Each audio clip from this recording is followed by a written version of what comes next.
Shalom saudara, kita jumpa lagi dalam renungan harian GP Kris Pangkal Pinang. Mari kita akan menyiapkan hati kita memulainya dengan doa. Bapa kami dalam surga, kami mengucap syukur untuk anugerah Tuhan, hingga pada hari ini kami boleh ada sebagaimana kami ada. Terima kasih Tuhan, dan kami mohon pimpinanmu, pertolonganmu, bila sebentar kami akan merenungkan kebenaran firman-Mu. Demi nama Tuhan Yesus kami berdoa. Amin. Saudara, mari kita dengarkan Kejadian pasal 16. Adapun Sarai, istri Abram itu tidak beranak. Ia mempunyai seorang hamba perempuan, orang Mesir, Hagar namanya. Berkatalah Sarai kepada Abram, "Engkau tahu, Tuhan tidak memberi aku melahirkan anak. Karena itu, baiklah hampiri hambaku itu. Mungkin oleh dialah aku dapat memperoleh seorang anak." dan Abram mendengarkan perkataan Sarai. Jadi Sarai, istri Abram itu, mengambil Hagar, hambanya, orang Mesir itu, yakni ketika Abram telah 10 tahun tinggal di tanah Kanaan, lalu memberikannya kepada Abram, suaminya, untuk menjadi istrinya. Abram menghampiri Hagar, lalu mengandunglah perempuan itu. Ketika Hagar tahu bahwa ia mengandung, maka ia memandang rendah akan nyonyanya itu. Lalu berkatalah Sarai kepada Abram, Penghinaan yang kuderita ini adalah tanggung jawabmu. Akulah yang memberikan hambaku ke pangkuanmu. Tetapi baru saja ia tahu bahwa ia mengandung. Ia memandang rendah akan aku. Tuhan kiranya yang menjadi hakim antara aku dan engkau. kata Abram kepada Sarai, Hambamu itu di bawah kekuasaanmu. Perbuatlah kepadanya apa yang kau pandang baik. Lalu Sarai menindas Hagar, sehingga ia lari meninggalkannya. Lalu malaikat Tuhan menjumpainya dekat suatu mata air di padang gurun, yakni dekat mata air di jalan ke Syur. Katanya, Hagar, hamba Sarai, dari manakah datangmu dan kemanakah pergimu? jawabnya. Aku lari meninggalkan Sarai, nyonyaku. Lalu kata malaikat Tuhan itu kepadanya, Kembalilah kepada nyonyamu. Biarkanlah engkau ditindas di bawah kekuasaannya. lagi kata malaikat Tuhan itu kepadanya, Aku akan membuat sangat banyak keturunan, sehingga tidak dapat dihitung karena banyaknya.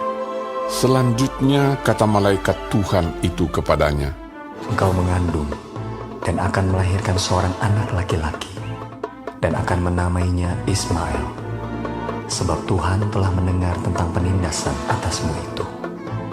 Seorang laki-laki yang lakunya seperti keledai liar. Demikianlah nanti anak itu.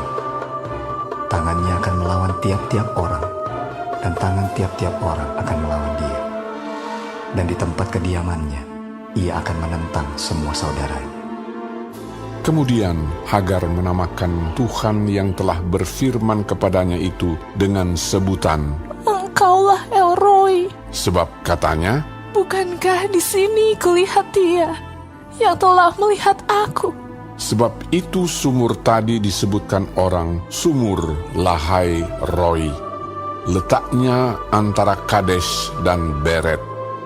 Lalu Hagar melahirkan seorang anak laki-laki bagi Abram, dan Abram menamai anak yang dilahirkan Hagar itu Ismail. Abram berumur 86 tahun ketika Hagar melahirkan Ismail baginya. Saudara, iman dan kesabaran selalu berjalan bersama-sama. Yesaya menyatakan, siapa yang percaya tidak akan gelisah. Kita harus percaya kepada Tuhan, bukan saja untuk rencananya, melainkan juga untuk pemilihan waktunya.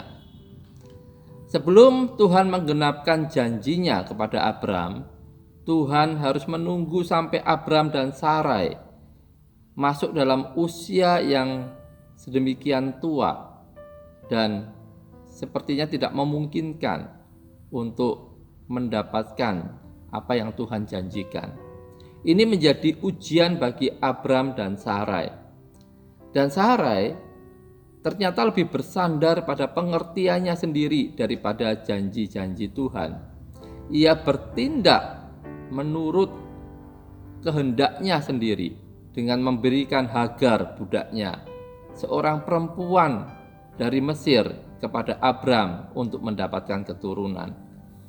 Sarai bukan orang percaya yang teguh, tapi ia piawai dalam menyalahkan orang lain. Ia menyalahkan Tuhan karena kemandulannya, lalu ia menyalahkan Abram ketika Hagar menimbulkan masalah di rumahnya. Hikmat Tuhan itu murni dan mendamaikan, tetapi hikmat manusia terkadang itu dapat memecah belah. Abram melepaskan kepemimpinan rohaninya di rumah, dan akibatnya adalah kekacauan. Saudara, apabila kita berjalan dengan penilaian kita sendiri dan bukan dengan iman, kita menjadi tidak sabar. Kita mencoba menyiasati situasi dan menyalahkan orang lain. Lalu ketika segala sesuatu tidak berjalan dengan semestinya, kita berusaha untuk menyingkirkan kesalahan-kesalahan kita.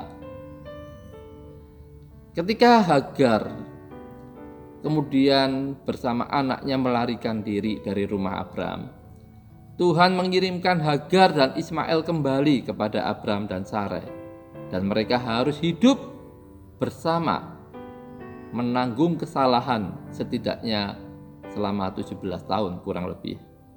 Abram dan Sarai memperlakukan Hagar dan sangat tidak baik, dan mereka menderita karenanya. Namun Tuhan campur tangan memelihara Hagar dan putranya. Abram menaati Tuhan dan memberikan nama anak itu adalah Ismail. Seandainya saudara, Abram dan Sarai menunggu Tuhan dan bukan bertindak mendahulunya, mereka tentunya dapat terhindar dari segala kesusahan itu. Mari kita belajar untuk percaya, karena Allah itu memang dapat dipercayai. Janjinya iya dan amin. Kita hanya perlu sabar menantikan waktunya, di mana Tuhan akan pasti menggenapi janjinya. Amin. Tuhan Yesus memberkati.